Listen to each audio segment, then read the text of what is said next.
Geger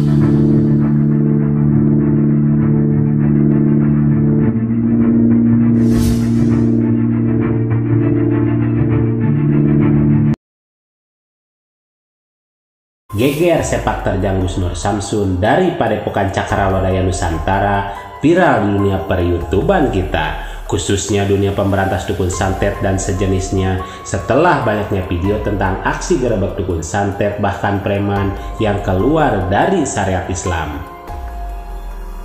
Saat ini sudah tak terhitung banyak dukun santet yang tumbang dan telah disadarkan setelah duel adu kekuatan secara goib ketika para dukun tersebut menantang duel adu kekuatan dengan Gus Nur Samsun di channel YouTube miliknya. Ramai doa dan dukungan kepada pengasuh Padepokan Cakrawalodaya Nusantara ini, mulai dari para sahabat GNS yang selalu setia menyimak videonya, hingga para praktisi sesama pembasmi dukun santet dan masih banyak lagi yang lainnya. GNS yang berawal dari mantan preman nyatanya masih keturunan Raden dari sang ayah yang menyembunyikan yang sebenarnya dan telah dihapus gelar tersebut dari kakek yang bernama Raden Kiai Suto Suwito dari sang ayah, kemudian dari ibu kakek GNS bernama Kiai Haji Hasli, putranya Syekh Madun, dan Syekh Madun putranya Syekh Ibrahim, naik terus ke atas sampai Raden Syahid Sunan Kali, kemudian sampai Raden Wilatikta, Raden Ronggolawe, dan seterusnya. Lalu nasab dari sang ayah GNS sampai ke Pakubuwono keempat dan semakin naik ke atas sampai ke Raden Rangsang, salah satu Raja Mataram. Nama kecil GNS adalah Suryo Cahyono hingga mendapatkan nama Nur Samsun dari Romo Kiai Ma'ruf Amin yang sekarang menjabat wakil presiden kita. Terlepas dari itu semua, banyak dari kita mempertanyakan apa maksud dan tujuan dari GNS memberantas para dukun menyimpang sehingga dengan tegas dan berani membasmi para dukun tersebut.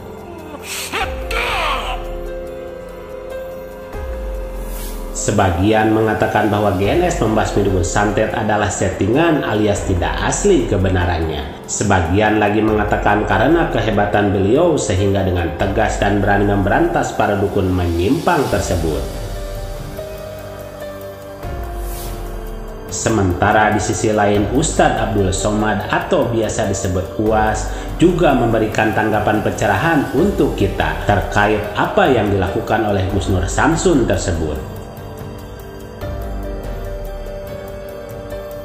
Lantas seperti apa selanjutnya? Mari temukan jawabannya dengan menyimak video ini sampai selesai agar tidak salah paham.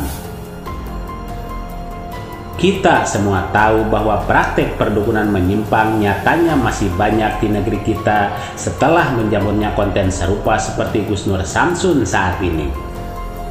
Praktek ini tentunya sangat berbahaya untuk membuat orang lain susah, mulai dari menyakiti, membuat orang lain sengsara, hingga membuat orang meninggal tanpa tersentuh oleh hukum karena sulit dibuktikan keberadaannya. Maraknya kabar ini dan juga kemauan sendiri sehingga Gus Nur Samsun bertekad untuk memberantasnya serta ingin melenyapkan praktek menyimpang yang banyak merugikan orang tidak berdosa tersebut. Lantas apakah ini mungkin maksud dan tujuan Gus Nur Samsun untuk membasminya yang kembali disampaikan oleh Ustadz Abdul Somad atau biasa disebut UAS terkait praktek dukun menyimpang yang harus diberantas karena banyak merugikan orang tidak berdosa dalam kegiatan para dukun santet tersebut. Man atakahinan, siapa yang datang ke dukun, fasaddaqahu bima yaqul, percaya pada cakap dukun, falam tuqbal lahu salatun arba'ina lailah, tak diterima salatnya 40 hari 40 malam. Hadis yang kedua, man atakahinan au arrafan, siapa yang datang ke dukun, fasaddaqahu bima yaqul, percaya pada cakap dukun, faqad kafara bima unzila ala Muhammad SAW, maka dia dianggap sudah kafir, ingkar kepada wahyu yang diturunkan kepada Nabi Muhammad SAW. Hai dukun-dukun, bertaubatlah. Dukun yang boleh, dukun sunat. Dukun yang pakai jin, pakai hantu, pakai setan. Adapun alim ulama, habib dengan zikirnya, dengan doanya, mendoakan air putih, baik. Riwayat Abdullah bin Abbas, boleh membacakan zikir-zikir dan doa, dibacakan kepada air, diminumkan untuk mengusir gangguan hantu setan, diminumkan untuk mudah melahirkan, baik. Tapi meminta kepada jin tak boleh. Menghapus dosa, yang bisa menghapus dosa hanya Allah. Caranya mandi taubat, sholat sunat taubat, beristighfar. Dukun tak bisa menghapus dosa. Dan siapa yang pergi ke dukun, percaya pada ucapan dukun, maka tak diterima sholatnya 40 hari 40 malam. Maka jauhilah 7 dosa besar tersebut, ungkap Ustadz Abdul Somad dalam ceramahnya. Dalam video ini UAS bukan berbicara tentang Gus Nur Samsun, tetapi UAS membahas bahayanya dunia perdukunan dan juga orang yang pergi dan meminta bantuan dukun menyimpang yang saat ini masih marak terjadi di negeri kita.